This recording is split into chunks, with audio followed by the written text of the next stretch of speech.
New tools, an ice fusion featuring fused fibre technology, roller sleeve, a Titan fully loaded for maximum durability. It's really heavy, 6-inch scraper, an indestructible roller handle with a lifetime guarantee,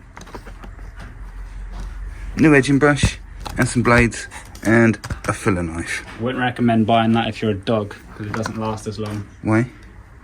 Lifetime guarantee. Ah.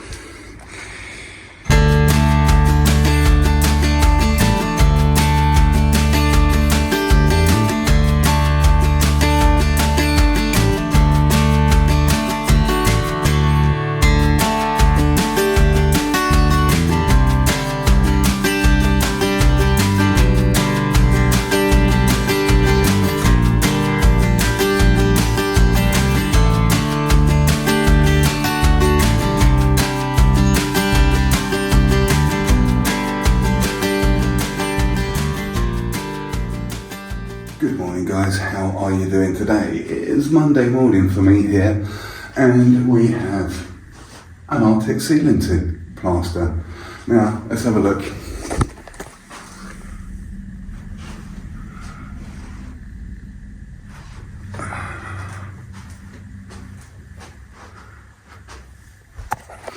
Okay, quite a severe crack. Apparently this is due to a leak at some point. And on talking to the customers and stuff, it was quite a short leak. It got in through some lead flashing above. So it's not been a prolonged leak. And we can see it's not been a prolonged leak because it's not got any damage up here. You can see where they've chopped out a little bit. It's not got any mould or anything like that, which would suggest that the leak has been going on for quite a long time. So it's been a short leak that's been remedied quite quickly, but it looked like it was quite a bad leak. Now we can see here, if I just twist around, we've got some paper tapes to deal with. Now at this moment, I'm not too sure which way the joists are going, but we've got quite a severe crack over quite a long distance with, there is quite a bit of movement now. And due to the leak, look, this artex has kind of perished. Doesn't like getting wet again. So it was a little bit of a difficult one to price up because when I came in and had a look, obviously all their furniture and everything was in here and I didn't want to start digging into artex and creating that nasty dust and mess all over the place. So we've got kind of like a generous 2 days for me to do this by myself. So today what we're looking at doing is really investigating exactly what's going on up here and then coming up with some sort of idea to remedy it. And hopefully we'll get ourselves in a position where we are able to come in tomorrow and make it all nice and flat and smooth with multi-finish plaster. So let's crack on with doing that. First things first, carpet's going and stuff, but we're going to cover it up anyway because the whole room's going to be redecorated, but you know, let's keep it as nice as possible. We're in an occupied residency. As you can see over there, we've got a doorway which is going to need floating over these thermailite blocks. Let's have a spin round here. It is actually quite deep. They've covered up the fireplace, covered up the TV, which is cool. I've got a bit of plastic and I'm going to cover up this veneer door as well. Plaster and veneer doors don't really go together very well. And I'm probably going to get some plastic over these blinds as well. Okay. Let's get going.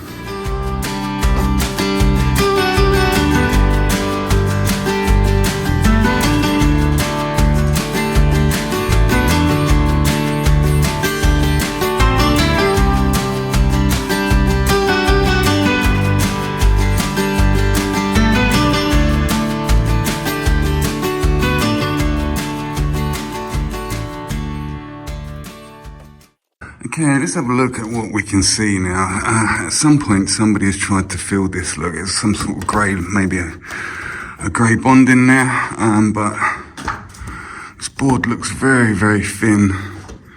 I'm wondering if it's 9mm. It's hard to see, but look, we can see what is happening.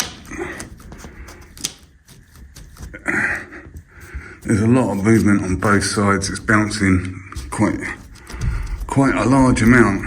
And we can see here, look, there is the nail. So this is what happens, okay? So the nail is in the piece of wood, in the joist, whatever.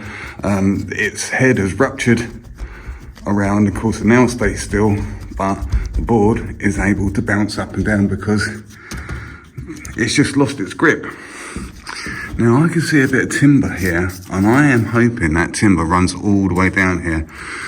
That would be well handy, because that's just going to be a case of getting some screws in either side here and try and pin these up and stop this movement from happening. If the joists were going this way, what I'd probably do is cut some light holes similar to this one, what's happened, and then get a bit of timber up behind it, which is what they've done here. So you pull the timber down to the back of the board, okay, and that kind of stitches the two bits together. These have been done to fit wires in, so that's why that's like that. But we can do the same thing, cut a circle here, put the bit of wood between both sides, and then the bit of wood kind of pulls them back up, and then you put your little circle back in. But I am hoping, and it looks like it might be the case, as I say, there is a joist that runs all the way along here, so it would just be a case of getting drywall screws down each side to hold this still. Got a load of screws in there, and then we can see we come back to that exact same spot. Look, screws in here, screws in here, like every sort of like 5 inches or so, all the way along here, and that is holding itself together. I'm not sure exactly what's going on here. For some reason, I think there's a joist. They shouldn't really have put a big joint all the way across here. Like I say, that's where the water damage was. But there doesn't seem to be any cracking here. There's a bit of minor cracking here, but I think that's where the paper tape might be going a little bit. But yeah, it must be a massive joist here. I don't know, maybe these joists are all going this way, and for this front of the building, there's some sort of weight-bearing wooden plate here, and then for some reason the joists are going this way, because this should be staggered. But I think for ease, if the joists are going this way, I don't know which way the joists are going. I'd have to get up and have a look. I'm not sure what's happened, but I think there's some sort of weight-bearing area here, and unfortunately that's where the leak got in. I'm thinking there might be a porch. I haven't paid attention. Let's have a look. Area of the building. There's a roof that goes up here. That's where that weight bearing piece of wood is, right where this exterior top wall is. So maybe this has been extended at some point. It kind of explains a lot, doesn't it? I think the coffee's kicking in, my work head's happening. So look, here's a pier. That's got to be. This is an extension, isn't it? Of course. Look at it. So there must be something going on up here. For some reason they haven't cut it in there, but yeah, this is the old front of the house here. So I'm thinking these joists go this way, and then on this part, they go that way. Yeah, loads of screws in there, scrim all over it. I've doubled it up in places where it's cracked a little bit wider, gives it a little bit more depth. Staples holding that scrim up. I'll address this little hole now and get some scrims over there. And I think I've given the rest of the ceiling a good scrape back to get the highest points off. But everything else is quite secure, which is why I don't mind going around giving the artex a scrape back, because a load of people say, well, don't ever go over artex. You can go over artex. I will shoot myself in the foot. If it does fall down on me, I promise I will show this video. But only in very rare occasions have I ever had artex fall down on me, and it was in my younger years due to inexperience. So now when you go around with that new scraper or even your trowel, you go around and you're taking off those higher pimples, it's also giving you an indication of how sturdy that artex is. And quite often, if it is a little bit unstable, if you like, if it's got a dusty element to it, then you can prime that ceiling the day before and give it all night to cure.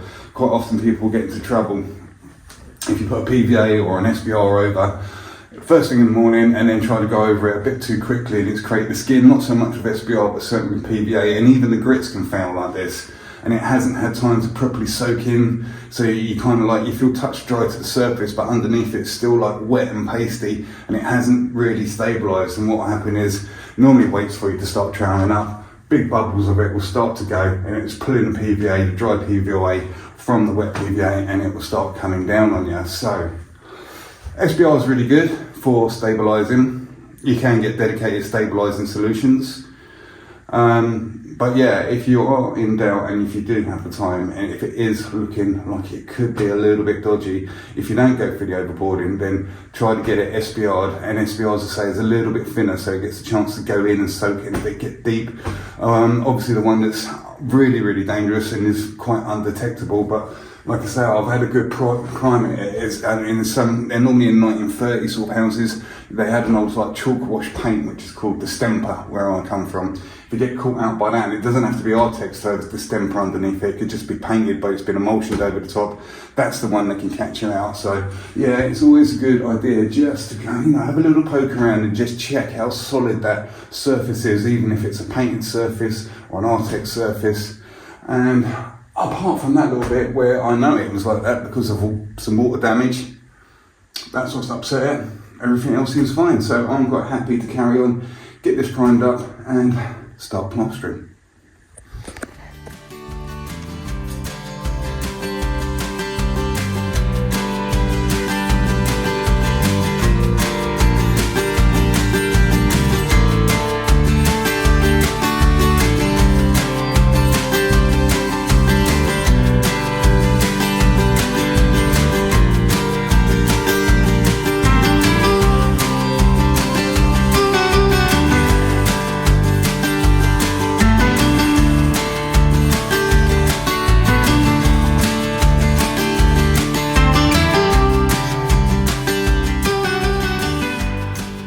Okay, so we've got a good coat of PVA with our brand new roller. It's knocked a little bit thin, and I've also given this high suction thermailite block area a nice PVA as well.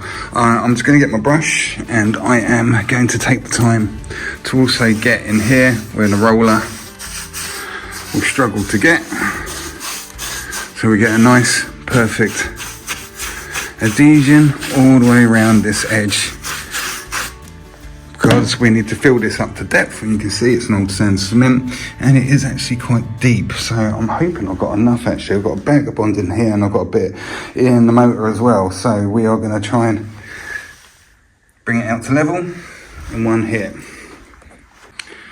Okay, whilst I'm waiting for my water to fill up, a piece of timber in here screwed up so it pulls it down to the back of the board. And then our little piece, where's it gone?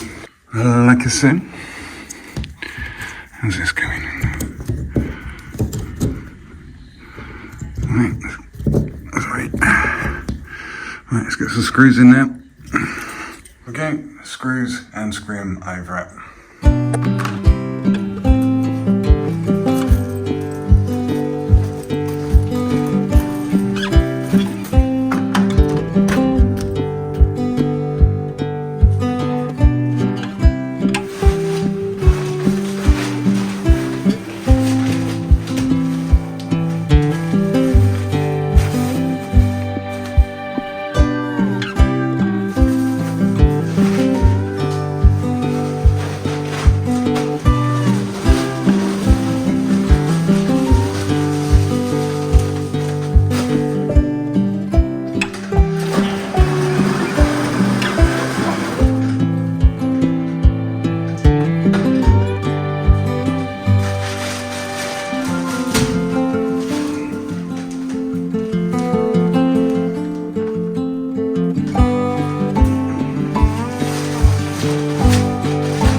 Okay, let's have a quick butcher's where we're at here. This door. Look how deep that is. I'll try that. That's how deep it is. Okay, so what I'm going to do is look, because I run this little short rule over everything, and look, still a good bit shy because we can come off this edge, and of course this edge, so it's not meeting out to the level that we want it. But don't worry, I did leave a little bit more in there, so what I'm going to do is just let this pick up for a little bit, start holding itself together, and then I'm going to put another tight coat over the top, and hopefully we will have just the right amount to bring it out to the level that we need it to.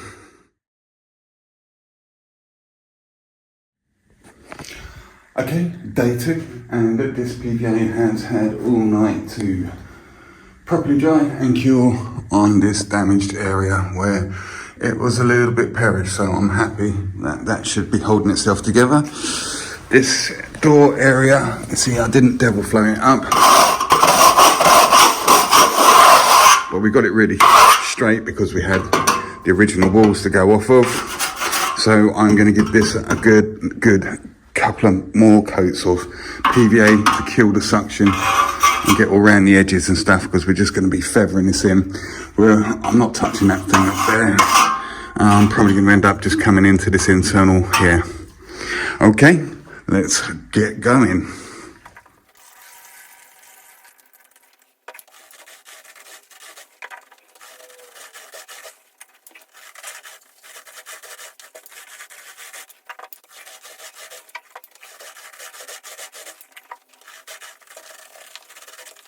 Let's have a little bit of a measure out. So 1, 2, 3, 4, say 4.5. And it doesn't look far off that this way. 1, 2, 3, 4. Yeah, 4.5 by 4 meters approximately. So it's a decent sized ceiling. And judging how much plaster you're going to need, as I've said before, it's a bit like Indiana Jones when he's trying to guess the weight of the idol with the bag of sand. So of course it's going to say at 1 to 2 millimeters on the bag. It is 10 square meters approximately that bag should cover of multi-finish, but we're going to go quite a bit deeper than that, aren't we? So it's going to be more. I'm looking at this and I'm thinking it's going to be a good couple of bags, maybe a little bit more, just to take out the depth there. And also what I'm probably going to do is, first things first, hopefully there's going to be a bit of suction still left on this because we use PVA to prime. So I'm going to get this area here filled out to a certain level where I've dug out the perished artex. Then I'm going to start over there with the same bucket of gear and start working this way, and hopefully that'll give this just a few minutes to start picking up because of the suction and start holding itself together. Because when plaster's wet, it's going to sag underneath its own weight, and that's exactly what this ceiling is going to do, going over artex in the way that we are because of the depth of it. So there's a couple of ways of tackling it. If you've got some bonding or something, or some hardwall, you can possibly put that in your first coat to bulk it out a little bit. But what I tend to do is just knock up that first coat just in pure multi-finish, knock it up a little bit stiffer, give it a good flatten, and just let it set that little bit longer so it's got time for it to hold itself together. Because if you try to put the second coat on straight away whilst it's all sagging and hanging under its own weight, then you just put more wet weight on it and it's just going to hang again, and it's going to be a nightmare coming to troweling up time. So that's what we are going to do.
I think we've got some of that multi-finish that everybody is complaining about, the chewing gum multi-finish. I got some from that location again, although it was the B2.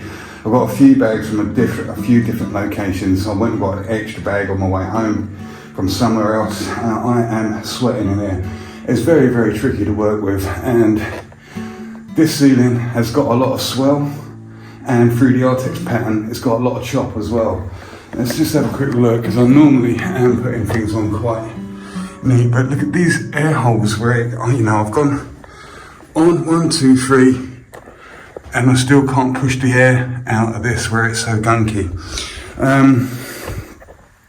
We did have some of the bad finish earlier in the week, and I complained about it, or at least I wasn't expecting it, but now I've got a little bit more experience, so it seems to exacerbate things if there's high humidity and not much suction at all. And that's exactly what we've got going on in here. We've got one window which we've got the blinds on, so I've got the plastic on it. The heating came on, the radiator's really, really hot, I am sweating, so we've got literally the perfect ingredients for the perfect storm in here. It is very, very humid. I think what I'm going to do is lift this blind and get this plastic out of the way a bit, because when I open the windows, this plastic's going to be flapping around. I'm going to open these windows and I'm going to drop the temperature in here, and then I'm going to turn around and flatten this in as best I can. See here already, look, we've got condensation building up all around the edge of the window, and then reduce that down.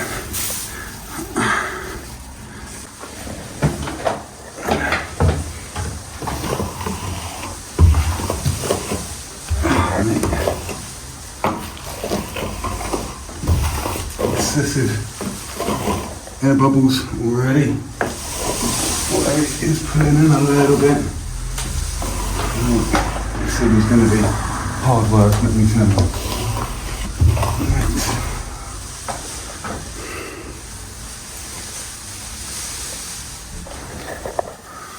Okay, so we got the second coat on everything, and this is the same spot as I just showed you previously, and this is the same plasterer and the same tools, just a different bag of material. Let's have a look across. Now I've literally just put this on. I have not flattened it in, which that's what I'm going to do right this moment. Now,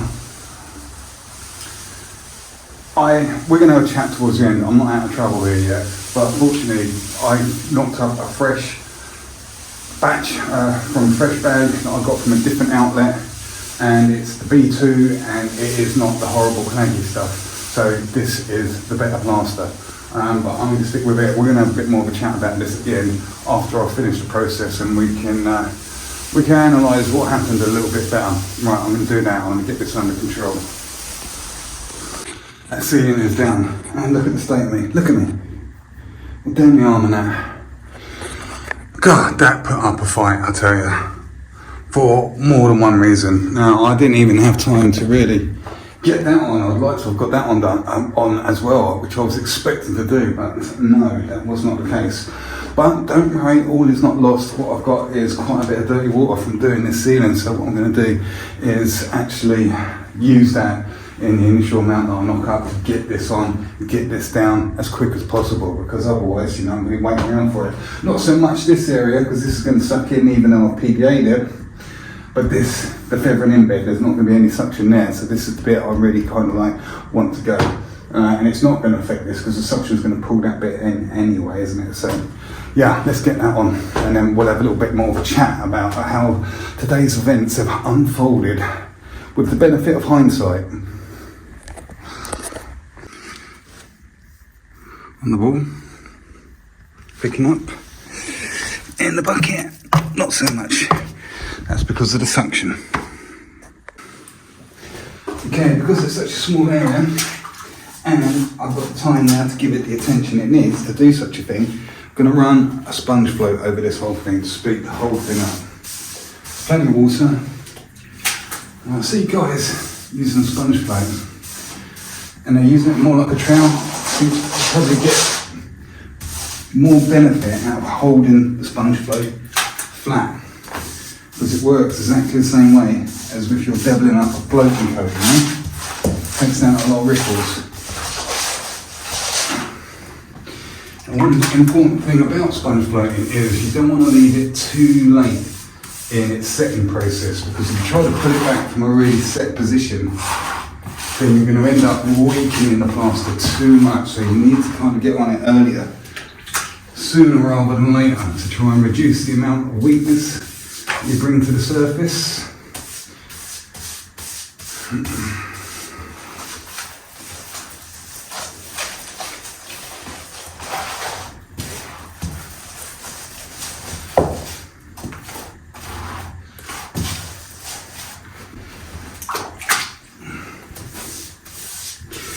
I have done videos totally dedicated to sponge floating.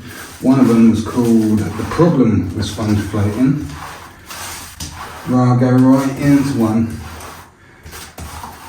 with timings, etc., about how to do it and get away with it. Controversial method, I know. But it's not a new idea. In fact, it's quite an old idea. I was working with an old plasterer, and he told me, when I first showed him the sponge float, they hadn't been out too long, that they used to nail old bits of carpet to old wooden floats to create the same effect.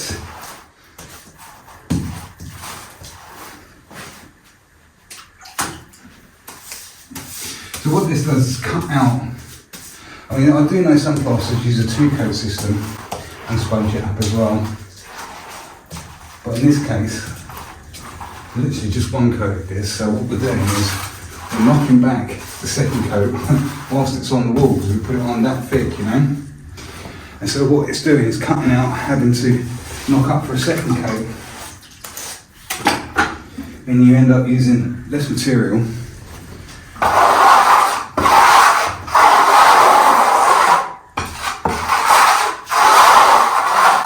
And because it's been knocked back, it goes off double fast.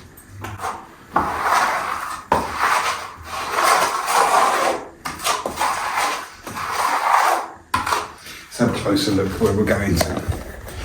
So I don't think the light in here is very good, but you can see the condition we've got here. If I just run my trowel over it once, twice then, straight away to that. So we've created that kind of slip level, that slip coat. So we're not taking this stuff out of the wall, we're pushing it back in as if we are 2-coating.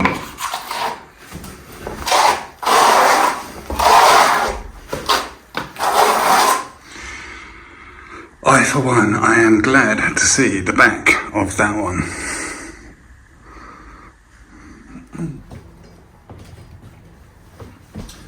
Well guys, thanks for watching that video. Yeah, that was not an enjoyable ceiling to do at all. And I'm quite glad that when we mixed up that one bag, because I had some bags that I knew were alright in my van from a previous job, then I picked up another bag from another outlet and then on my way home I was thinking, do you know what, I'm a bit tight, I might just pick up another bag, and I just picked up a bag from another outlet closer to my home, and that was okay. So there was one bag that I picked up and it was the gunky stuff, and it did not behave very nicely at all. And I was just lucky that I kind of did put them on in that way, that we used that for the first coat, and then the decent stuff and the more regular multi-finish, or the way it behaves, was the stuff I used to put the second coat on, and we got somewhere with it.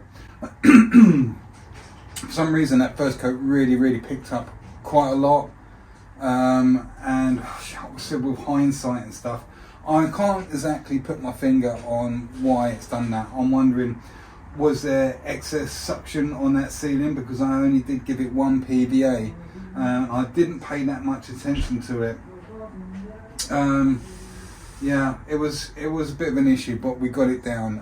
But yeah, it wasn't easy, it wasn't comfortable, I didn't like it. But we got it there.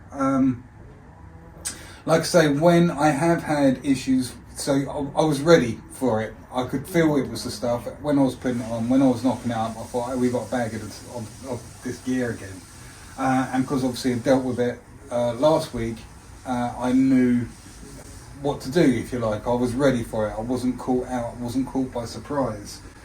So yeah, it seems to be more difficult. So if there's hardly any suction at all, it's a bit of a pain. And if you've killed, there's a high humidity. Like I say, we had that window, the radiator was on, so I turned the radiator off once I noticed, because I was sweating, and I opened the window up to get some airflow in there. And once I dropped the temperature, I shut the window again, and the radiator was off and cooled down. Because the other problem is, then you've got a massive great big draft coming through, and that's going to start drying things out as well. So yeah, we dropped the temperature, and luckily it trailed up. I'm using a new trowel there as well, this Rafina Flex Free. I meant to do some more about that, but I just haven't got around to it. The one thing I will say about it is it does kind of need breaking in, and that's what I'm up to with it at the moment. So I'm only using it for specific times when I can get away with using it, and then other than that, I'm switching between the 20x5 carbon steel trowel that I'm always going on about, which is well broken in, and I'm using my, or still finishing off with my Rafina Flex 2, which is well broken in as well. So the in-between stuff, I'm using that Rafina Flex 3. So yeah, I was going to go into it, but you know what, time's getting on. This video is already 31 minutes long without me going on about it now. So let's wrap this up. Do not forget about the Facebook group, Plaster Master Smith 74. Come on over there if you wish to talk to me and other plasterers. I am still waiting to hear back from, if you've been keeping up with current events, when I had the gunky gear, the gunky multi-finish before, I was contacted by British Gypsum, and I was able to send them a sample, and it's been off for testing, and they reckon it's going to take 10 days to test it. So I'm still waiting to hear back from them on that one. So tomorrow I'm off to another job. I believe it to be quite a small job. I haven't seen it yet, I've just been told about it. That's about it. There's a job, a day. So I'm going to go do that. And then after that, I've got another job that I've been told about, but yet to confirm it. Who knows what's going to happen for the rest of the week. Seem to have a bit of a rush going up to Christmas, but I don't want to jinx myself and say I'm all rushed and overworked, because as soon as you say that, all of a sudden you run out. So yeah. Right guys, like I say, been a long day. I will see you on the next video, which won't be too far away at all as usual. Alright, take it easy.